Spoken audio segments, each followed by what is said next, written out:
A lot of times with Profit First, it's 5 bank accounts. There's an assessment you can do in the book to figure out your percentages, and it can be overwhelming for people. And especially if you aren't someone who's like good with numbers or with your accounting. If you take this on too much too fast, it's going to be a problem. Our advice always is to start on a very, very small gradient. Be sure you have 2 savings accounts in the same bank, and at least twice a month, you add up everything that you collected, all the revenue, and you put 1% into profit and 1% into tax. Yeah.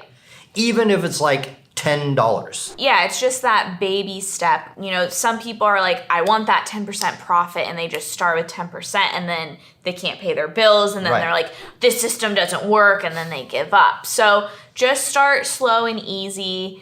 Start to get the feel of how it works and how it feels to like see those accounts start to grow.